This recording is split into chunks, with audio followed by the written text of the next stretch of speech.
Life time immunity है, ये जो लाइफ टाइम इस्तिस्ना वाला मामला है, इसके ऊपर आपकी क्या राय है और इसके ऊपर इस्लाम क्या कहता है?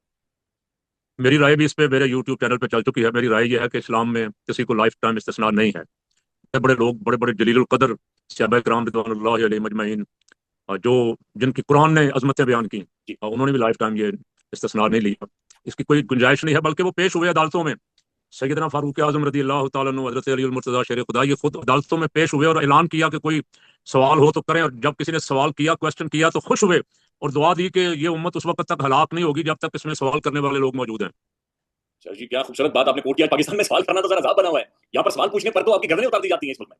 हाँ, ये यहाँ चूंकि जाली सिस्टम चल रहा है, इन्होंने निजाम पे कब्जा कर लिया जाल साजों ने, इसलिए ये खौफजदा है कि कुछ सच्ची बात ना कहे। बोलने पे पाबंदी है, सच कहने पे पाबंदी है। बहुत सारे बेचारे एंकर घरों से बेघर हो गए हैं, बहुत सारे अपने चैनलों से हटा दिए गए हैं, मस्जिदों में 10-10 एजेंसियों में फिर रहे हैं। कि मौलाना साहब तकरीर क्या कर रहे हैं। अब कुरान पाक में अल्लाह करीम ने हमारी खारजा पॉलिसी भी बयान की है, दाखिला पॉलिसी भी बयान की है, मईशत भी, माशरत भी, हर शय बयान की है। हम बयान करेंगे तो कहते हैं जी आपने सियासी गुफ्तगू की है इसलिए आपके खिलाफ पर्चा होगा। तो जहां सच बोलने पे पाबंदी हो, उसका माना यह है कि हुक्मरान खौफजदा है, डरे हुए। और जब इंसान डरा हुआ होता है तो वो सच से बहुत ज्यादा